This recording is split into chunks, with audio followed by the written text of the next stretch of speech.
ኩዌት፣ የተባበሩት አረብ ኤሚሬትስ፣ ግሪክ፣ ኒካራጓ፣ የመንና ሱዳንን ጨምሮ በርካታ ሀገሮች የእንኳን አደረሳችሁ የደስታ መግለጫ መልእክት መላካቸው እንደሌላው ጊዜ የመገናኛ ብዙሃንን ቀልብ አልገዛም። ሌላው ቀርቶ የአፍሪካ ህብረት ኮሚሽን ሊቀመንበርም ሆነ የአሜሪካ የውጭ ጉዳይ ኃላፊ ማርኮ ሩቢዮ የደስታ መልእክት መላካቸውን ቢሆን በብዙ ትኩረት አላገኘም ነበር። ዘንድሮ 34 ዓመቱን የደፈነው ቅዳሜ ግንቦት 16 ቀን 2017 ዓመተ ምህረት የተከበረው የኤርትራ የነጻነት በዓል ከዚህ ሁሉ ይልቅ በሌላ መንገድ የሚታወስ ሆኖ ነው ያለፈው። ከሀገሪቱ የነጻነት በዓል እኩል በፕሬዝዳንታዊ ስልጣን የቆዩት የእድሜም የስልጣንን ባለጸጋው ፕሬዝዳንት ኢሳያስ አፈወርቂ በዓሉ በአስመራ በደማቁ ሲከበር ያስተላለፉት መልእክት ነው የአየር ሞገዱን ከሁሉ በላይ ተቆጣጥሮት የነበረው። የአሜሪካ የውጭ ጉዳይ የእንኳን አደረሳችሁ መግለጫ ኤርትራ ደማቅ ታሪክና ባህል ያላት ብቻ ሳይሆን በአፍሪካ ቀንድ ቀጠና ሰላምና ብልጽግና እንዲሰፍን እንደ አሜሪካ የምትፈልግ ሀገር መሆኗን እውቅና እንደሚሰጠው ያትታል።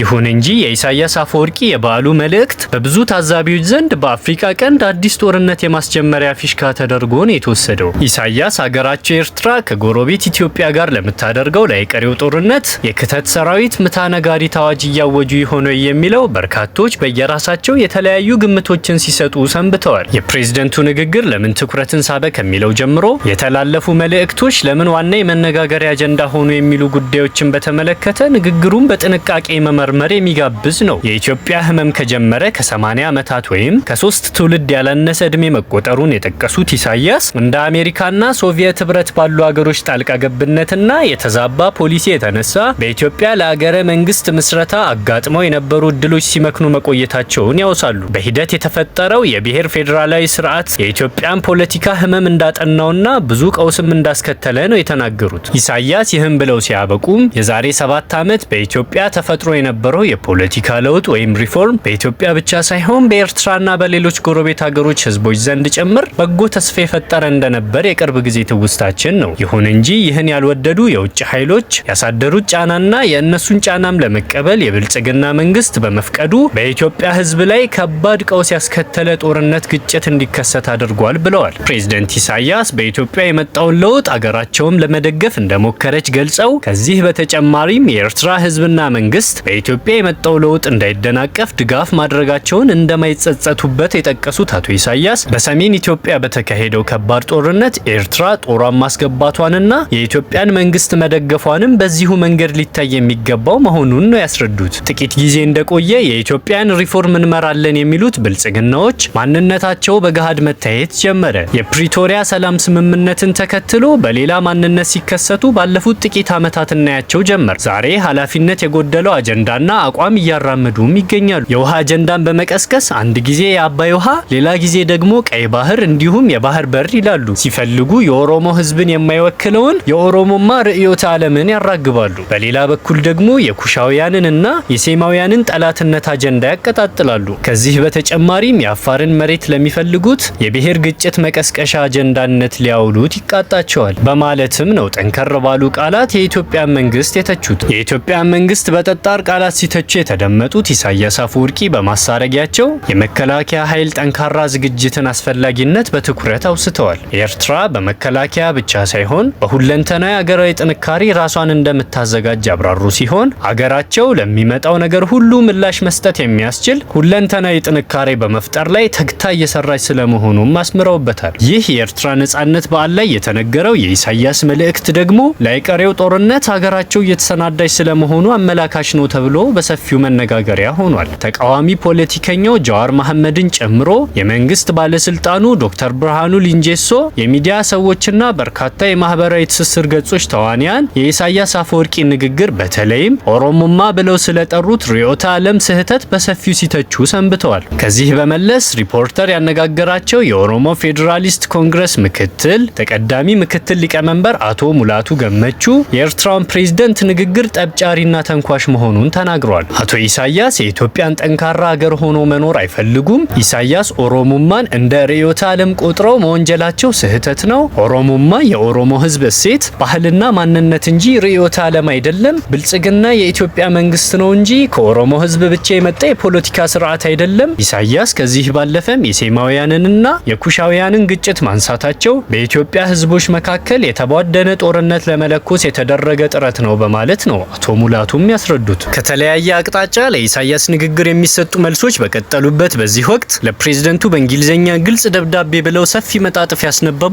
የአዲስ አበባ ዩኒቨርሲቲ የፖለቲካ ሳይንስ መምህር ዶክተር መብራቱ ከለቻ በበኩላቸው ጠለቅ ያሉ ሀሳቦችን አስፍረዋል። ፕሬዝደንት ኢሳያስ ስለ ውጭ ኃይሎች ጣልቃ ገብነት ያወራሉ። ይሁን እንጂ የእሳቸው ጦር ኢትዮጵያ ጦርነት ውስጥ ገብቶ መሳተፉና ከፍተኛ ጭፍጨፋና እልቂት መፈጸሙ ጣልቃ ገብነት ካልተባለ ሌላ የውጭ ጣልቃ ገብነት ከየት ሊመጣ ነው በማለት ዶክተር መብራቱ ይሞግታሉ። ኢሳያስ የሌለ የእጅ አዙር ጣልቃ ገብነት ትርክት በመሳል በጎረቤት ኢትዮጵያ ጦር አስገብተው የፈጸሙትን ወንጀል ለመሸፋፈን መሞከራቸው እጅግ አደገኛና ጨካኝ አቋም መሆኑን ነው ጸሐፊውም የጠቀሱት። ኢትዮጵያ በብሔር ፖለቲካ ቀውስ ውስጥ ገብታለች ብለው ኢሳያስ መናገራቸውም ተገቢነት የለውም። የብሔር ፖለቲካ ቀውስ ፈጥሮ ከሆነም የኢትዮጵያ ብዝሃነትን በአግባቡ የማስተናገድ ችግር ከገጠማት እሱም ማስተካከል ለእኛው ለኢትዮጵያውያን የሚተው የቤት ስራ እንጂ ፕሬዝደንት ኢሳያስ እርሶን ሊያስጨንቅና ከንፈር ሊያስመጥጥ የሚገባው ጉዳይ መሆን የለበትም። ከብሔር ፖለቲካ በተጨማሪም ስለ ኦሮሞማ ርዕዮተ ዓለም እንዲሁም ስለ ኩሽና ሴም ግጭት ማንሳቱም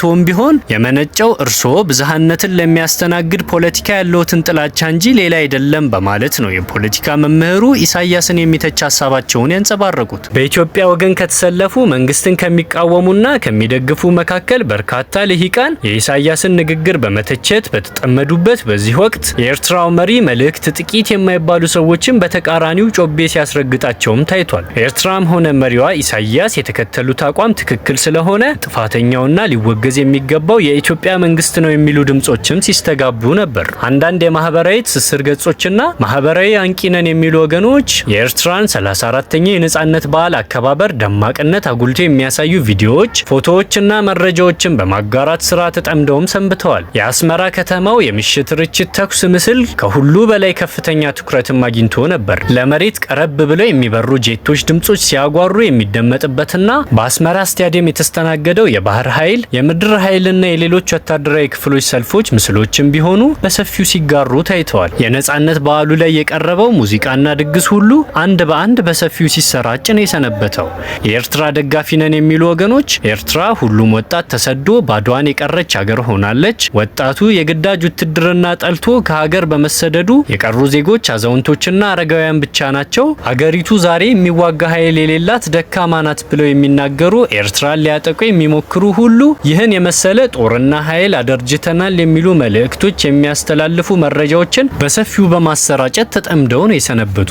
ከዚህ ጎን ለጎን ደግሞ ጽምዶ እየተባለ ስለሚጠራውና የኤርትራና የህወሓት አዲስ የፖለቲካ ጋብቻ መግለጫ ሆኖ በማገልገል ላይ ስለሚገኘው የትብብር ፖለቲካ በሰፊው ሲያራግቡ የሰነበቱም ነበሩ። ሻዕቢያና ህወሓት አሁን ዳግም የፖለቲካ መቀራረብና ትብብር መጀመራቸውን የሚናገሩት እነዚሁ ወገኖች የትግራይና የኤርትራ አዋሳኝ ድንበሮች መከፈታቸውንና የህዝብ ለህዝብ ግንኙነትና መቀራረብ እንደገና መጀመሩን እየተናገሩም ነው። እነዚህ ወገኖች ከዚህ በተጨማሪም በሻዕቢያና በአማራ ፋኖ ኃይሎች መካከል ግንኙነትና ወዳጅነት መጠናከሩን በማከል ጭምር የኢትዮጵያ መንግስት በሰሜን ኢትዮጵያ አቅጣጫ ጦርነት ቢከፍት በተባበረ ክንድ ለመመከት የተዘጋጀ ጥምር ግንባር ቅንጅት ስለመፈጠሩ ለማስገንዘብ ሲጣጣሩ ነው የታዩት። ስለዚህ ጉዳይ የተጠየቁት ስማቸው እንዲጠቀስ ያልፈለጉ አንድ የፖለቲካ ተንታኝ በበኩላቸው ሻዕቢያን ከህወሓት ሊያቀራርብ የሚችል አጋጣሚ እንደተፈጠረው ሁሉ ሻዕቢያን ከፋኖ ጋር በጋራ ለመስራት የሚያስችል አጋጣሚ መኖሩን በመጥቀስ ነገር ግን